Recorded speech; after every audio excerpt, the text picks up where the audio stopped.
दी debate में आपका स्वागत है। आज हम एक बहुत ही चर्चित और प्रभावशाली आध्यात्मिक व्यक्तित्व प्रेमानंद जी महाराज, उनके व्यापक प्रभाव और जो उनकी असाधारण लोकप्रियता है उसके पीछे के कारणों पर थोड़ा गहराई से विमर्श करेंगे। और हमारी ये चर्चा खास तौर पर नीरज कुमार वर्मा ने जो उनके बारे में लिखा है, जो उनके अवलोकन और विचार रखे हैं, उन पर आधारित होगी। प्रेमानंद जी महाराज ने, आप देखें तो खासकर हाल के वर्षों में समाज के एक बहुत बड़े और विविध वर्ग का ध्यान खींचा है। उनके प्रति एक गहरा सम्मान, एक स्नेह, वो साफ तौर पर देखा गया है। यहाँ तक कि जब उनके स्वास्थ्य को लेकर कुछ चिंताजनक खबरें आईं तो अलग अलग धार्मिक और सामाजिक समुदायों के लोगों ने अभूतपूर्व समर्थन दिखाया, एकजुटता दिखाई, जो अपने आप में सोचने वाली बात है। तो हमारे आज के विमर्श का जो केंद्रीय प्रश्न है वो ये है, क्या प्रेमानंद जी महाराज का ये जो असाधारण, लगभग अभूतपूर्व सा प्रभाव है, क्या ये मुख्य रूप से उनके प्रेम, आत्मसुधार और राधे राधे के सरल, सुलभ और एक तरह से सार्वभौमिक संदेश की आंतरिक अपील के कारण है? या फिर क्या ये प्रभाव जो समकालीन समाज में हम देख रहे हैं, जो गहरी नकारात्मकता है, बढ़ता हुआ विभाजन है, आपसी अविश्वास है, जीवन की जटिलताएं हैं, उसकी एक विशिष्ट प्रतिक्रिया या उसका नतीजा ज्यादा है? मैं इस पक्ष का समर्थन करूंगा कि महाराज जी का प्रभाव जो है वो मूलतः उनके संदेश की आप कह सकते हैं कालातीत और सार्वभौमिक प्रासंगिकता में ही है, जो मानवीय आत्मा की गहरी जरूरतों को कहीं ना कहीं छूता है। और मेरा तर्क ये रहेगा कि उनकी लोकप्रियता और प्रभाव को आज का जो सामाजिक, भावनात्मक और यहाँ तक कि मैं कहूँगी राजनीतिक माहौल है, उसकी विशिष्ट परिस्थितियों से अलग करके हम शायद नहीं समझ सकते। ये काफी हद तक उसी संदर्भ की उपज है। जी, मेरा तो दृढ़ विश्वास है कि प्रेमानंद जी महाराज की जो अपार लोकप्रियता है उसका मूल स्रोत उनके द्वारा दिया गया प्रेम का अत्यंत सीधा, सरल लेकिन साथ ही गहरा और मार्मिक संदेश है। जैसा कि नीरज कुमार वर्मा के विचारों से भी लगता है, महाराज जी कोई बहुत जटिल दार्शनिक गुत्थियां नहीं सुलझा रहे थे या कोई गूढ़ वैज्ञानिक रहस्य नहीं बता रहे थे। उन्होंने, अगर वर्मा के शब्दों में ही कहें तो, इस मिट्टी के खमीर की खुशबू को, यानी हमारे समाज और संस्कृति में जो रचे बसे मूलभूत मानवीय मूल्य हैं, उनको एक नई और ताजगी भरी आवाज दी। उनका जोर प्रेम, करुणा, सहनशीलता और सबसे महत्वपूर्ण आत्मसुधार पर रहा। जाओ और खुद को सुधारो। साथ ही ईश्वर का निरंतर स्मरण, राधे राधे, ये उनके उपदेशों का एक अभिन्न अंग था। अब ये संदेश जो है, ये किसी एक विशेष युग, समाज या परिस्थिति तक सीमित नहीं है। ये मानव स्वभाव की जो सनातन और आंतरिक शांति की खोज है, प्रेम की खोज है, एक गहरे जुड़ाव की खोज है, उससे सीधे तौर पर जुड़ता है। उन्होंने प्रेम और आध्यात्मिकता के दर्शन को जटिल सिद्धांतों से निकालकर बहुत ही सुलभ और व्यवहारिक बना दिया। एक ऐसे समय में जब समाज में, जैसा कि वर्मा भी इशारा करते हैं, नफरत, क्रोध, विभाजन और एक दूसरे को नीचा दिखाने की प्रवृत्ति थोड़ी हावी होती दिख रही थी, महाराज जी ने मुस्कुराते हुए बहुत सहजता से प्रेम, संयम, सहनशीलता, संवेदना, त्याग और सादगी का रास्ता सुझाया। यही कारण है कि उनका संदेश लोगों के दिलों में इतनी गहराई तक उतर गया। विभिन्न सामाजिक और आर्थिक पृष्ठभूमि के लोग, यहाँ तक कि अलग अलग धर्मों को मानने वाले भी उनसे गहरा एक आत्मीय जुड़ाव महसूस करते हैं। इसका एक बहुत सशक्त उदाहरण वर्मा ने भी बताया है, जहाँ कई मुसलमान भाइयों ने अपनी किडनी उन्हें दान करने की पेशकश की। ये किसी चमत्कार से कम नहीं है, और मेरे विचार में ये उनके संदेश की सार्वभौम मानवीय अपील का एक अकाट्य प्रमाण है। हाँ, मैं आपकी इस बात को मानती हूँ कि संदेश में सरलता है, प्रेम का भाव है, और ये निश्चित रूप से महत्वपूर्ण है। लेकिन मैं इस दृष्टिकोण से पूरी तरह सहमत नहीं हो पा रही हूँ कि यह केवल संदेश की जो अंतर्निहित सार्वभौमिकता है उसी का मामला है। मेरा तर्क थोड़ा अलग है। मेरा मानना है कि प्रेमानंद जी महाराज की ये जो अभूतपूर्व, लगभग विस्फोटक सी लोकप्रियता है, वो काफी हद तक उस विशिष्ट सामाजिक और भावनात्मक संदर्भ का नतीजा है जिसमें हम आज जी रहे हैं। देखिए, नीरज कुमार वर्मा खुद इस ओर इशारा करते हैं जब वे कहते हैं कि महाराज जी का उदय उस दौर में हुआ जब सब देश की मीडिया और सोशल मीडिया से खुद को चला रहे थे। मतलब एक ऐसा दौर जहां विचार और भावनाएं बाहरी और अक्सर नकारात्मक स्रोतों से प्रभावित हो रही थीं, और जब सब एक दूसरे पर अविश्वास कर रहे थे, प्रेम को भुलाकर बैठे थे। आज का समाज, जैसा वर्मा के अवलोकन में भी झलकता है, गुस्से, नफरत, अलगाव, चिड़चिड़ेपन जैसी नकारात्मक भावनाओं से बुरी तरह ग्रस्त है। सोशल मीडिया पर ध्रुवीकरण है, राजनीतिक कटुता है, आपसी बातचीत में गिरावट है। ये सब हमारे समय की सच्चाई है। ऐसे विषाक्त माहौल में महाराज जी का प्रेम, शांति, सहिष्णुता और आत्मसुधार का संदेश एक ताजगी भरे और इससे भी ज्यादा मैं कहूंगी एक अत्यावश्यक विकल्प के रूप में उभरता है। उनकी बातें, जैसा वर्मा कहते हैं, शायद अकादमिक दृष्टि से मामूली लगें या बहुत मौलिक न लगें, लेकिन महत्वपूर्ण ये है कि उस माहौल में कोई कह ही नहीं रहा था। उनकी आवाज उस गहरे खालीपन को भरती है जो आज के नकारात्मक, शोरगुल भरे और विभाजनकारी माहौल ने पैदा कर दिया है, और जो विभिन्न धर्मों के लोगों का उनकी ओर आकर्षित होना है, जिसमें किडनी दान की पेशकश जैसी असाधारण घटनाएं भी शामिल हैं। मेरे विचार में ये केवल संदेश की सार्वभौमिकता का प्रमाण नहीं है, बल्कि यह आज के खंडित, ध्रुवीकृत समाज में ऐसे एकीकरण करने वाले, शांतिप्रिय और गैर विवादास्पद आवाज़ों की गहरी और तत्काल आवश्यकता को भी दिखाता है। यह प्रभाव इसलिए वर्तमान परिस्थितियों की देन ज्यादा लगता है, न कि सिर्फ संदेश के शाश्वत गुणों की। आपने वर्मा के कथन का उल्लेख किया कि उनकी बातें मामूली थीं, पर कोई कह ही नहीं रहा था। ये एक महत्वपूर्ण बिंदु है, बिल्कुल, लेकिन मैं इसे थोड़ा अलग ढंग से देखता हूँ। क्या ऐसा नहीं हो सकता कि ये बातें इसलिए मामूली लगती हैं क्योंकि वे मूलभूत सत्य हैं, इतने स्वाभाविक कि हम उन्हें जैसे भूल से जाते हैं? महाराज जी ने, जैसा वर्मा भी मानते हैं, प्रेम के दर्शन को बहुत आसान कर दिया। ये सरलता ही, यही उनकी शक्ति है, जटिलता नहीं। और क्या ये सरलता, ये मूलभूत सत्य किसी भी युग में अप्रासंगिक हो सकता है? राधे राधे का निरंतर जाप करने का उनका आह्वान कोई नई खोज तो है नहीं, ये एक शाश्वत आध्यात्मिक अभ्यास है, भक्ति परंपरा का एक अभिन्न अंग है जो युगों से शांति और जुड़ाव का स्रोत रहा है। मेरा मानना है कि उनका प्रभाव इसलिए इतना व्यापक नहीं हुआ कि आज माहौल विशेष रूप से खराब है। हालांकि माहौल की चुनौतियां अपनी जगह हैं, बिल्कुल हैं, बल्कि इसलिए है क्योंकि उनका संदेश अपने आप में हमेशा से ही शक्तिशाली और मानवीय आत्मा के लिए आवश्यक रहा है। प्रेम, आत्मनिरीक्षण, ईश्वर का स्मरण, ये तो कालातीत आवश्यकताएं हैं। हाँ, ये हो सकता है कि आज का जो कटुतापूर्ण माहौल है वो इन आवश्यकताओं को और अधिक तीव्रता से महसूस कराता है, उस जरूरत को उभारता है। लेकिन संदेश की जो मूल शक्ति है वो बाहरी परिस्थितियों पर निर्भर नहीं करती, वो तो उसके आंतरिक सत्य में ही निहित है। ये एक विचारणीय तर्क है। मैं मानती हूँ कि संदेश की शक्ति आंतरिक होती है, लेकिन क्या आपने इस पर गहराई से सोचा है कि संदेश चाहे कितना भी शक्तिशाली या शाश्वत क्यों न हो, उसकी गूंज, उसकी स्वीकृति और उसका प्रभाव काफी हद तक सुनने वाले के कान पर, उसकी उस समय की मानसिक अवस्था पर और उसके आसपास के सामाजिक राजनीतिक माहौल पर निर्भर करता है। मैं मानती हूँ कि संदेश सरल और शक्तिशाली है, इसमें कोई दो राय नहीं, लेकिन इसकी गूंज आज के विशिष्ट संदर्भ में असाधारण रूप से इसलिए बढ़ी है क्योंकि जो पृष्ठभूमि है, जैसा कि वर्मा के अवलोकन से भी साफ है, वो बिल्कुल विपरीत है। जब चारों ओर, जैसा कि वर्मा कहते हैं, नफरत और बदले लेने, सबक सिखाने की बात हो रही हो, और ये हमें सोशल मीडिया पर, समाचार चैनलों पर और कभी-कभी राजनीतिक विमर्श में भी सुनाई देता है, तब प्रेम, संयम, क्षमा और आत्मसुधार की शांत स्थिर बात करने वाला व्यक्ति या आवाज अपने आप ही असाधारण और आकर्षक बन जाती है। लोग शायद आज शांति और प्रेम के लिए ज्यादा प्यासे हैं, ज्यादा लालायत हैं, क्योंकि उन्हें इसका अभाव अपने रोजमर्रा के जीवन में ज्यादा तीव्रता से महसूस हो रहा है। इसलिए उनका प्रभाव वर्तमान सामाजिक बीमारी यानी नफरत, विभाजन, अविश्वास के एक प्रभावी इलाज के रूप में ज्यादा देखा जा रहा है, न कि केवल एक शाश्वत सत्य के सामान्य प्रकटीकरण के रूप में। क्या आपको नहीं लगता कि अगर यही संदेश आज से 20 या 30 साल पहले इसी रूप में दिया जाता तो उसका प्रभाव शायद इतना व्यापक या तीव्र नहीं होता, क्योंकि तब समाज में शायद ये बीमारी इतनी गहरी नहीं थी? आपका ये सवाल कि क्या 20-30 साल पहले भी यही प्रभाव होता, दिलचस्प है। लेकिन चलिए व्यापक अपील के कारणों पर और गहराई से सोचते हैं।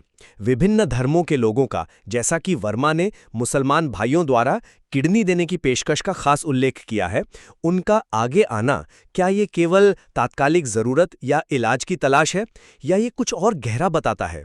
मेरे विचार में ये साबित करता है कि महाराज जी का संदेश जो सतही पहचाने हैं, धर्म, जाति, क्षेत्र, उनकी सीमाओं को लांघकर सीधे मानवीय स्तर पर संवाद करता है। यह प्रेम की उस अंतर्निहित, उस सार्वभौमिक शक्ति को दर्शाता है जो हर इंसान के हृदय में, चाहे उसकी पृष्ठभूमि या आस्था कुछ भी हो, कहीं ना कहीं मौजूद है। यह किसी तात्कालिक सामाजिक या राजनीतिक आवश्यकता से कहीं ज्यादा प्रेम की अपनी स्वाभाविक, जोड़ने वाली और उपचार करने वाली शक्ति का प्रमाण है। यह दिखाता है कि जब कोई व्यक्ति सच्चे प्रेम और करुणा का प्रतीक बनता है, तो वो कृत्रिम विभाजनों से ऊपर उठ जाता है। यह आवश्यकता नहीं, बल्कि मानवीय आत्मा की जो मूलभूत एकता है, उसकी अभिव्यक्ति है। मैं इसे एक अलग नजरिए से देखती हूँ, या कहूँ कि उसी घटना को एक अलग लेंस से पढ़ती हूँ। ये अभूतपूर्व समर्थन, खासकर विभिन्न धर्मों से आना, ठीक इसीलिए इतना उल्लेखनीय, इतना ज्यादा चर्चा का विषय और इतना महत्वपूर्ण बन जाता है, क्योंकि ये आज के तीव्र धार्मिक और सामाजिक विभाजनों के बीच हो रहा है। ये किसी सामान्य सौहार्दपूर्ण समय की सहज अभिव्यक्ति नहीं है। आज जहां धर्म और समुदाय के नाम पर दीवारें खड़ी की जा रही हैं, अविश्वास गहराया जा रहा है, वहां किसी एक आध्यात्मिक व्यक्ति के लिए ऐसी सर्व स्वीकृति पाना असाधारण है। महाराज जी का संदेश और व्यक्तित्व एक ऐसे पुल का काम कर रहा है जहां दूसरे पुल या तो टूट चुके हैं या बुरी तरह कमजोर पड़ गए हैं। ये घटना मेरे विचार में आज की गहरी सामाजिक और भावनात्मक जरूरत को तीव्रता से दर्शाती है। लोग विभाजन से, नफरत से, टकराव से थक चुके हैं और किसी ऐसे व्यक्ति या संदेश की तलाश में हैं जो उन्हें जोड़ सकें, जो शांति और सादगी की बात करे। ये केवल संदेश की सामान्य अपील नहीं, बल्कि आज के समाज की एक विशिष्ट और गहरी प्यास, एक तड़प का संकेत है। यह दिखाता है कि लोग किस कदर एक गैर विवादास्पद, प्रेमपूर्ण आवाज के लिए तरस रहे हैं। मैं समझता हूं कि आप वर्तमान संदर्भ पर बहुत जोर दे रही हैं, लेकिन चलिए इस पहलू पर भी गौर करें जिस पर वर्मा भी ध्यान दिलाते हैं कि लोग उनकी कुछ बातों से असहमत हो सकते हैं। उदाहरण के लिए, महिलाओं से जुड़े कुछ पारंपरिक विचारों पर वे संभवतः, जैसा वर्मा कहते हैं, धर्म की बात से बंधे हैं। यानी वे हर मुद्दे पर प्रगतिशील या आधुनिक दृष्टिकोण नहीं रखते होंगे। इसके बावजूद, जैसा वर्मा नोट करते हैं, लोग उनसे नफरत नहीं करते। और सबसे महत्वपूर्ण बात, उनकी नीयत पर किसी को शक नहीं है। ये तथ्य क्या दर्शाता है? क्या ये केवल विभाजन से थकावट का संकेत है, या ये कुछ और गहरा है? मेरे लिए ये उनके मूल संदेश, प्रेम, सच्चाई, करुणा और आत्म सुधार की असाधारण शक्ति को दिखाता है। ये दिखाता है कि जब किसी व्यक्ति की मूल मंशा, उसकी नीयत पवित्र और प्रेमपूर्ण मानी जाती है, तो विशिष्ट विचारों पर मतभेद गौण हो जाते हैं। लोग उनकी मंशा की पवित्रता और उनके निश्चल व्यवहार को पहचानते हैं, और यही जुड़ाव का आधार बनता है। यहाँ तक कि समलैंगिकता जैसे अत्यंत संवेदनशील और आधुनिक मुद्दे पर भी उन्होंने, जैसा वर्मा बताते हैं, टकराव या निंदा का रास्ता नहीं अपनाया, बल्कि दूसरे के मन को, उसकी प्रकृति को प्राथमिकता देते हुए सभी को प्रेम की ही बात की है। ये व्यापक प्रेम और स्वीकृति की भावना उनके संदेश की आंतरिक सार्वभौमिक शक्ति का प्रमाण है, न कि केवल बाहरी परिस्थितियों या समकालीन मांगों के प्रति एक प्रतिक्रिया। मैं इस बात से पूरी तरह सहमत हूँ कि उनकी नीयत पर शक न होना एक अत्यंत महत्वपूर्ण, शायद निर्णायक कारक है। लेकिन मैं फिर से इसे आज के माहौल के विशिष्ट संदर्भ में रखकर देखती हूँ। यह स्वीकृति, यह भरोसा इसलिए भी इतना महत्वपूर्ण और राहत देने वाला हो सकता है क्योंकि आज का सार्वजनिक जीवन, खासकर ऑनलाइन दुनिया, बहुत ज्यादा ध्रुवीकरण, संदेह और चरित्र हनन से भरा पड़ा है। लोग शायद ऐसे किसी भी सार्वजनिक व्यक्ति की तलाश में हैं जो कम से कम साफ तौर पर टकराव, घृणा या किसी समूह के नुकसान को बढ़ावा न दे रहा हो। वर्मा भी कहते हैं, वो किसी का नुकसान करने की वकालत नहीं कर रहे हैं। उनकी नीयत पर भरोसा करना आज के गहरे अविश्वास और कैंसिल कल्चर के दौर में एक बड़ी राहत जैसा है। यह राहत जितनी उनकी व्यक्तिगत अच्छाई और प्रामाणिकता को दर्शाती है, उतनी ही हमारे समय में भरोसे की कमी और सार्वजनिक विमर्श की गिरावट को भी उजागर करती है। लोग एक ऐसी आवाज चाहते हैं जिस पर वे भरोसा कर सकें, भले ही वे उसकी हर बात से सहमत न हों। और जहां तक समलैंगिकता पर उनके समावेशी दृष्टिकोण की बात है, जैसा आपने जिक्र किया, ये निस्संदेह उन्हें समकालीन सामाजिक मुद्दों के प्रति अधिक प्रासंगिक और स्वीकार्य बनाता है। लेकिन क्या ये फिर से समय की मांग के अनुसार एक प्रतिक्रिया नहीं है, एक ऐसा रुख जो उन्हें आधुनिक श्रोताओं, खासकर युवाओं के बीच ज्यादा अपीलिंग बनाता है? ये उनके संदेश को शाश्वत साबित करने के बजाय उसे वर्तमान समय के अनुकूल ढालने की क्षमता दिखाता है। तो अंततः हम इस प्रभाव के मूल स्रोत पर आते हैं। क्या ये मुख्यतः महाराज जी के आंतरिक गुण हैं या बाहरी परिस्थितियां? नीरज कुमार वर्मा बहुत काव्यात्मक ढंग से कहते हैं कि महाराज जी ने दिल के फपोलों को मोहब्बत से भरा है और जहन में नफरत के तेजाब से उपजे जख्मों को दूध से धुलकर साफ किया है। ये शब्द सीधे तौर पर उनकी आंतरिक सच्चाई, उनके हृदय में जो प्रेम और करुणा है और उनके निश्चल व्यवहार के गहरे प्रभाव की ओर इशारा करते हैं। यही गुण, प्रामाणिकता, सादगी, प्रेम, करुणा, उन्हें एक आदर्श या कम से कम एक अत्यंत विश्वसनीय व्यक्ति बनाते हैं। मेरा तर्क है कि ऐसे गुण किसी भी काल या परिस्थिति में लोगों को आकर्षित करते। उनका प्रभाव उनके व्यक्तिगत आंतरिक गुणों से स्वाभाविक रूप से उत्पन्न होता है, जो नकारात्मकता से भरे माहौल में और चमक उठते हैं, लेकिन उनकी चमक उस माहौल पर निर्भर नहीं है। मैं इस बात से कतई इनकार नहीं कर रही कि उन्होंने गहरा सकारात्मक प्रभाव डाला है और उनके व्यक्तिगत आंतरिक गुण निश्चित रूप से महत्वपूर्ण हैं। प्रामाणिकता और निश्चल व्यवहार का हमेशा एक मोल होता है, बिल्कुल।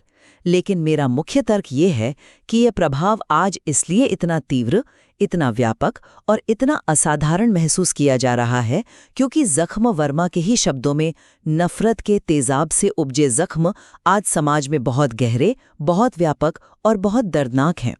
उनका मरहम शायद इसलिए अधिक प्रभावी और चमत्कारी लग रहा है क्योंकि समाज में पीड़ा और कटुता का स्तर अभूतपूर्व रूप से बढ़ा हुआ है।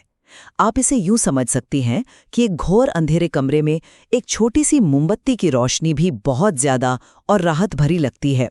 तो हाँ, प्रभाव निश्चित रूप से आंतरिक गुणों और बाहरी परिस्थितियों दोनों का एक जटिल मिश्रण है।